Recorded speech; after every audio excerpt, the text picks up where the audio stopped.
Hello and welcome to High Vibe Astrology. This is Jennifer. Thank you for joining me as we take a look at the Aries new moon solar eclipse drawn up for April 8th, 2024 at 2:20 p.m. Eastern Time. If you're new, thank you for finding me and for supporting this community with your energy. If you haven't subscribed yet, I invite you to do so. Hit the like button and share these messages as you feel guided. These are all free and easy ways to support this channel. If you are tuning in for the first time, please know that I interpret charts as a microcosm for what is going on in the collective. Astrology is a language that reveals humanity's unfolding and evolutionary purpose. So what I share are the insights I'm given directly from Spirit, and I trust you to decide what aligns with you and your life and simply discard the rest. As a result of the spiritual spring cleaning we hopefully did at the recent full moon lunar eclipse on March 25th, there is definitely new life emerging with the energy of this Aries new moon solar eclipse. It does remind me of the butterfly emerging from the chrysalis. So I asked Spirit, of course, what I could share that would be most helpful in explaining the energies that I see in this chart and that I'm feeling, and I was guided to pull from my Rumi Oracle. The first card I pulled is the courage of your love, and that certainly describes the Aries new moon, the Aries energy. But I was also hearing that there was another message, and I needed to pull another card. So I shuffled again, and the second card to come out is Enter the Garden of Delights. Together, these two describe the opportunity we have to take courageous action that will result in abundance on every level.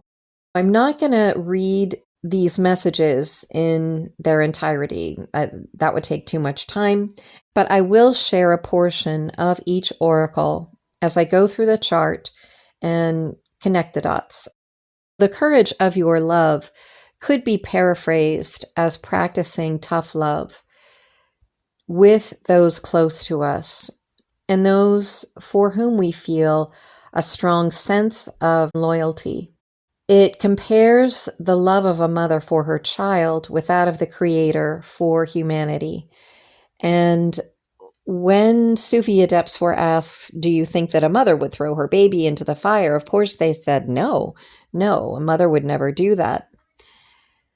But the answer was surprising and interesting because it's talking about the spiritual fire, the baptism of fire. The Creator's love is even more infinite than that of parents for their children. And the Creator loves humanity enough to allow us to go through the experiences we need that transform us. When we think of, or at least when I think of parenting, there are two styles. One which we would consider overprotective, a parent who tries to control all conceivable situations to spare their children from experiencing any type of pain or heartache. But it prevents them from having direct experiences with life and experiencing also the consequences of their actions. The second type of parent understands that they can't possibly protect their child 24/7. They have to provide the tools, provide the foundation and the value system, but they have to trust at some point that the foundation of values they've provided will be enough for that child to be able to take responsibility for their actions and to learn and grow that way, to learn from their mistakes. They know that experience really is the best teacher. Just like in the last video, we talked about mistakes being perceived as failures, or, in the context of music, that 2 wrong notes in a row is jazz. We have to learn from our mistakes and create something new in the process, or make lemonade out of lemons, I guess is another way of saying it. Not everything we do works out the way we wanted it to. And Is that really a mistake? It really depends on what we do after the intended actions don't manifest as we had wished. But either way, there is courage required on both the part of the parent and the child. The courage it takes as a parent to allow your child to experience the result of their behavior, and also the courage you hope you instill in your child to take responsibility when they discover they've done something or didn't do that had unintended consequences or ill effects. We don't really benefit anyone when we try to keep them away from the spiritual lessons they need to learn to grow. So fire signs, Aries, Leo, and Sagittarius, do represent that spiritual fire, which has the ability to purify, just like Saint Germain's violet flame.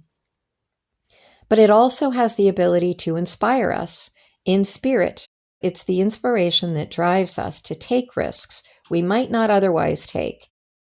And every element expresses consciousness or energy in ways that work with the other elements. So I just described fire's energy, that it is spirit that animates life and that inspires us. And that is its purpose. And that is certainly the energy of this Aries new moon. If we are stuck in the mud, we've got too much earth, or earth and water combined. It's like a deep groove in an LP that turns into a broken record. That groove becomes so deep that it's hard to change. And it just keeps skipping over and over and repeating that same track. So apply that to the earth signs, Virgo, Capricorn, and Taurus. And we're literally, if we have too much earth, we are reluctant to change and we're making quicksand. And it takes fire and air energy to dry out the landscape and to lift us up and out. I mean, what good would it do the butterfly to never use its wings? Think of it as going through that whole metamorphosis in the chrysalis, and then it emerges and never flies, never uses those wings. So this Aries new moon is our moment to either take flight or stay buried under the weight of our own fear, keep playing that broken record over and over again. It's true that courage is not the absence of fear. It's feeling the fear and acting anyway. So, of course, this action is going to look and feel very different to each one of us. And this is what we talked about in the full moon, March 25th. If we don't fulfill our own personal path, we are not serving the collective. If we have the courage to fulfill and to continue along our personal path, it does reverberate positively in the collective. A little later on, I will share a portion of the courage of your love. But for now, let's take a look at this Aries new moon, which is making an exact conjunction to Chiron at 19 degrees and 24 minutes. And I'm going to talk about numbers for a second because the numbers were really speaking to me as I looked at this chart. First of all, when we add up 1, 9, 2, and 4, it adds up to 16, which reduces to the number 7. 7 is a number of spirituality and spiritual initiation. When we look at just the degrees, 9 plus 1 is 10 and reduces to 1, which symbolizes unity. And this really reminded me of the Pythagorean tetractys, the pyramid with one dot at the top, which then creates the two polarities. The two then create the trinity, or 3. Then the 3 creates the 4 elements: fire, earth, air, water. And these are the very same building blocks in all of creation: fire, solids, liquids, gas. So the 4 elements then, or building blocks, are what create infinite manifestation. Now, when we look at the minutes, we have 2 and 4, which adds up to 6, and 6 symbolizes stability. It represents the triad, or the grand trine pointing to heaven and the grand trine that points to earth.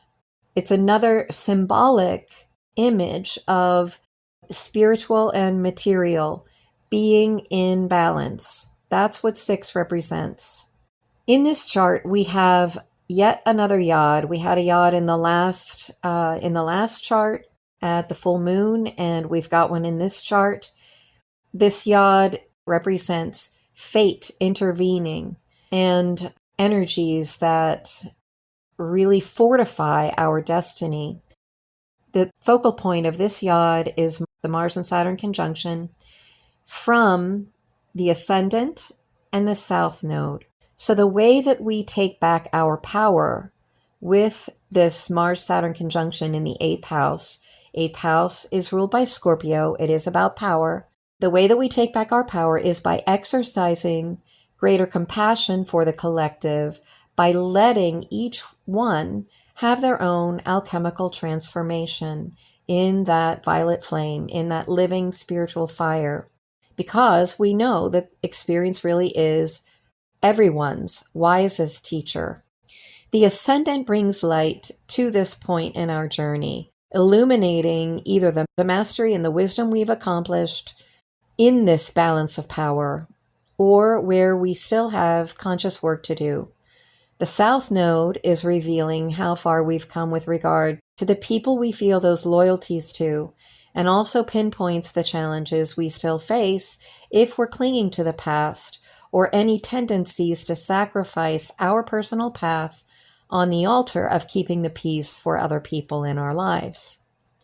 So I want to share a little bit of the first message now. The courage of your love. Love is without reason. Rationality is like a cane. Judgment needs a cane because it is blind. When love arrives, thought dies in its shadows. Love is the sunrise, while thought is only a flashing light. Rumi. This is the heart that shines with courageous love. It is willing to feel and bear all suffering without judgment, whilst gently holding it in the truth of what that suffering really is, the drying out of the mind addicted to suffering. This drying out is necessary so that love can ignite itself and transform dead wood into living fire. The drying out is a challenging and enduring process. The path of freeing the heart from the effects of a fearful mind is an initiation into great power. So many lapses will happen before the heart grows strong enough to overpower old patterns and surrender without condition or equivocation. When it is ready to surrender in such a way, the heart is free and allowed to simply be. You are an ancient one with a heart older than the mountains. You are being asked to free yourself from the too small loves of the youthful heart and come to understand and accept the wisdom of your mature heart. Your mature heart is not cursed with hardness or detachment, but with compassion and tenacious devotion to the cause that is most real and matters most, the quest for life of the human soul. This oracle comes with particular guidance for you. You are not to give in to less than you are worth, or to the shaming stories of others of our culture that would cast your regal lion nature into the falsehood of beliefs that you have no choice or power. You are not to give in to the idea that you are victim and cannot free yourself from your suffering, or that you are less than any other. These are lies. These are petty deceptions so unworthy of you. This oracle comes with another message for you. You have a challenge before you, or that you are now moving through, but you have what is necessary to succeed and overcome it. No matter how long it has endured or how big you have built that challenge up to be in your mind, no matter how unsolvable the issue appears to be, there is and shall be a victory beyond it, and it is imminent. This oracle has come to you to let you know you are empowered to succeed. You have what is required within to do it, and that the time for your victory is drawing near. And that victory, I believe, is the Garden of Delights, which we'll get to in just a minute. But there are some other aspects in this chart that I want to talk about first. The ruler of this Aries new moon is Mars, and we find it conjunct Saturn in the sign of Pisces in the 8th house. At the Libra full moon, Venus was the ruler, and it was conjunct Saturn. So in the last lunar cycle, Saturn was supporting mastery of relationships, which Venus rules, within the context of values and self-worth, because Venus was in the 2nd house. In this chart, the ruler is Mars and involves the courage of taking action. Its conjunction to Saturn in the 8th house is sitting in the realm of deep and intense encounters, which involve emotional and spiritual transformation and maturation. Saturn conjunct Mars is about mastering the ego's need to control circumstances that may stir up our fear, but that ultimately are unfolding so that we can grow wings and free ourselves. So with Pisces in this house, we are graduating from the old Piscean paradigm of sacrificing our personal power and path for the sake of protecting others from feeling fear. Giving into the idea of victimhood is the old Piscean way, either our own or another's. So Saturn behaves like the chrysalis. With its boundaries, it is that encapsulation of our energy so that we can mature and go through the metamorphosis. It feels like resistance and restriction at first, but it's actually allowing our own metamorphosis and transformation to be experienced over time, so that the experience will bring wisdom and grow our spiritual wings. The signature also provides us with the opportunity to neutralize all tendencies to project our own vulnerabilities and perceived failures or weaknesses onto other people, or to allow other people to project their failures onto us. Because that's what the 8th house is about. And we go through these power struggles until we understand what truly is empowering us. And it is our connection to spirit. It is our connection to the divine. No one is exempt from having to meet and overcome certain challenges. This is our rite of passage, being a human on this planet. But the tough and courageous love that the Rumi Oracle alluded to is letting us know that we have to let people go through their own baptism of fire. It is a very unique and customized journey for each one of us. So just as we learned in the last lunar cycle with the Mayan Oracle, that it is dedication to our personal path that serves the collective and serves to liberate the collective, we have to demonstrate the courage to use our spiritual wings and fly free from this chrysalis, so that we are providing that example to other people who can choose to follow or not, but that is their decision. Venus in Aries is the astrological description of the courage of love. Venus is love, Aries is self-courage, and the pathfinder. Venus rules the Libra South node, but more importantly, in this chart, it rules the midheaven and the 10th house of our home in the world, our destiny and calling. This is the astrological equivalent of the Garden of Delights, as I see it. Taurus is that physical abundance, material wealth, but also peace, stability, long-lasting security.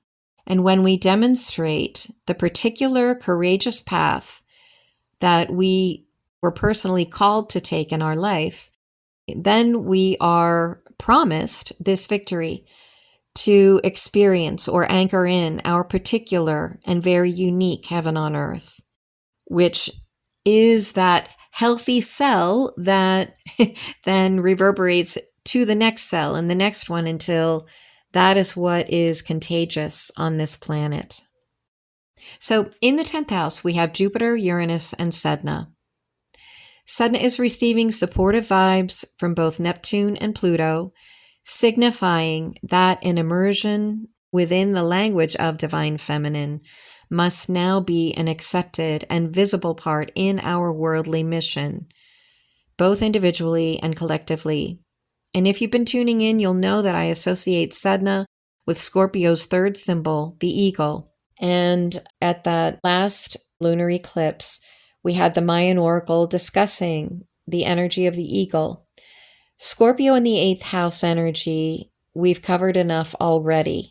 But it's because in this human experience, it is a necessary rite of passage we all have to go through to make our way to the 10th, the peak or the pinnacle, and our destiny. So our own metamorphosis is a very personal one to our soul's journey. Our collective journey through the arrival of Sedna holds many firsts for us, many breakthroughs in terms of breaking with previous traditions, giving rise to a new class of exoplanets called Sednoid. Instead of looking to others to save us or trying to wrap our arms around the world and save it, we are called instead to connect with the source in a very personal way and to save ourselves, to become the sovereign shaman. That's Sedna's message. Her energy is showing us how to transcend fear-based ego coming from the mind, while simultaneously providing us with a gift of authentic sovereignty, that of the spirit that wants to be free to express our individual paths, while still deepening our connection to spirit and to the collective. And Sedna truly is a way shower, demonstrating how our personal path does serve the collective evolution. Neptune and Jupiter co-rule Pisces, and we find Neptune in the 8th in an out-of-sign conjunction with Venus, both the South Node ruler and the ruler of the midheaven in this chart.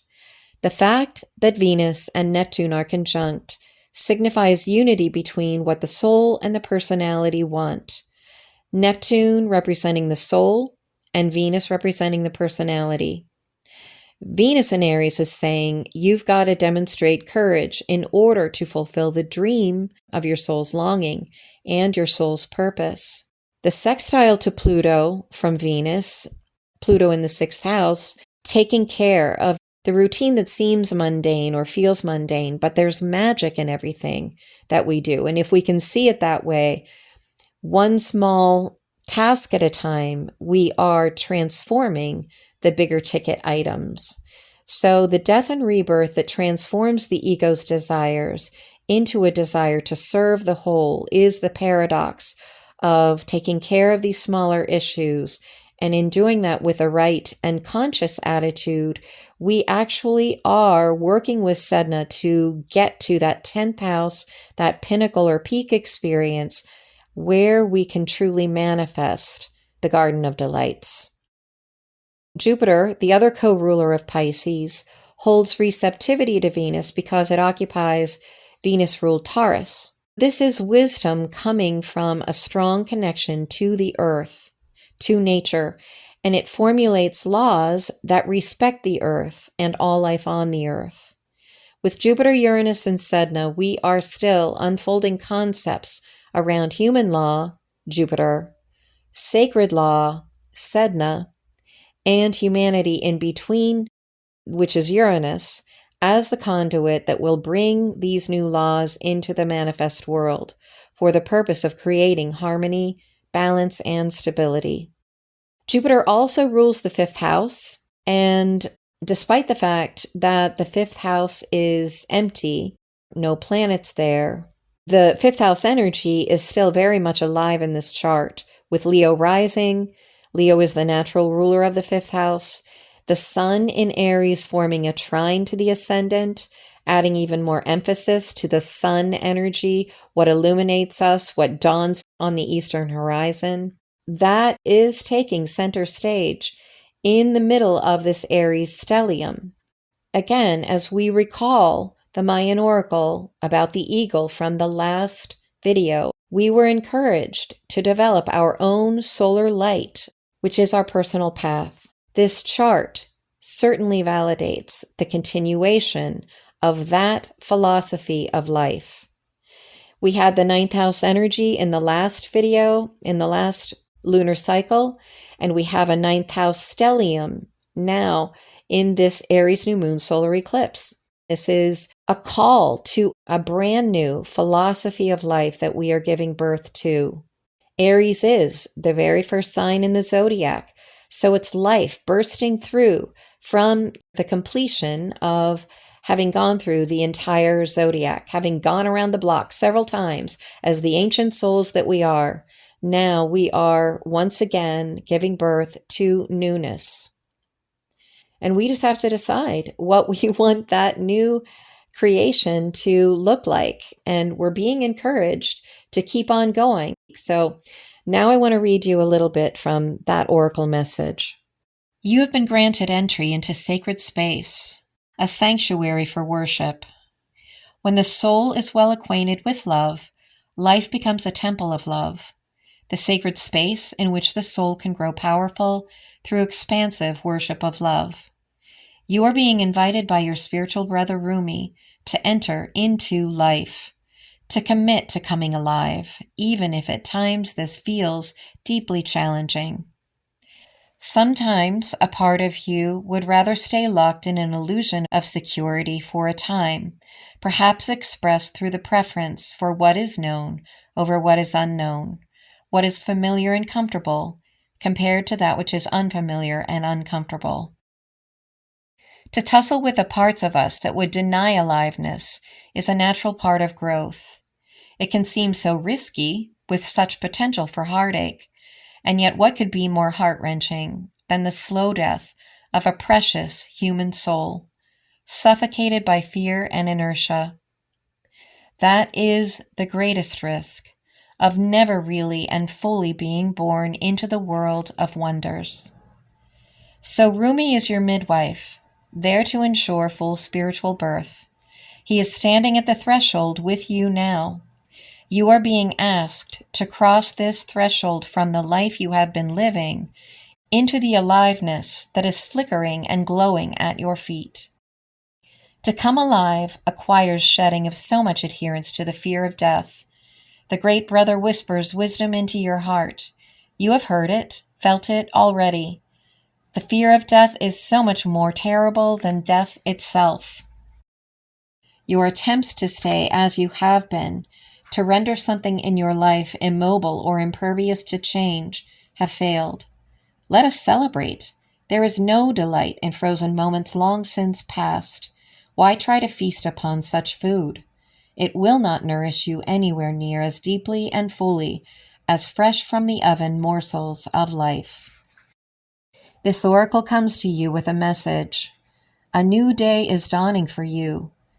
This is a time when the past will very soon cease to have any hold over you. Celebration is imminent. You are invited into the golden light of divine plenty.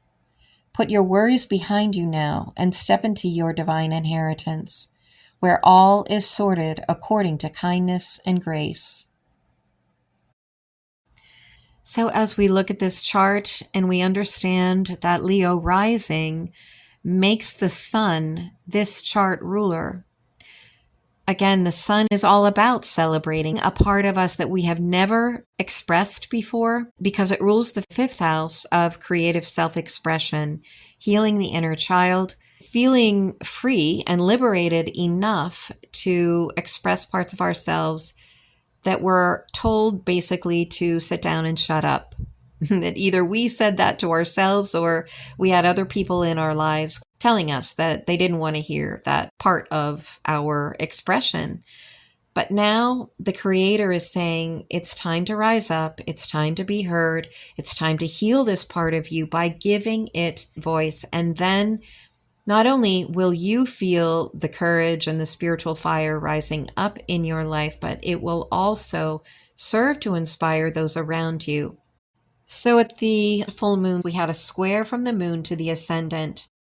In this chart, we have a harmonious trine. Over the last couple of weeks, if we consciously made an effort to do that spring cleaning of our beliefs, of our philosophy of life, we will successfully embark on this brand new journey and allow ourselves to enjoy more wisdom, more magic and adventure, signified by the Garden of Delights and the Taurus manifestation. We also can't ignore the fact that we have Mercury retrograde. It's at 24 degrees, 47 minutes of Aries. These numbers add up to 8. 6 plus 11 equals 17, which equals 8. This is 8th house energy. It is the metamorphosis. It's the as above, so below balance. And Mercury and Chiron co-rule the second house in this chart, where Virgo sits. So this is the realm of values, material resources, and self-worth. So here we may need to reassess any imbalance between our material and spiritual values, bring them into balance if they are negatively impacting our self-esteem.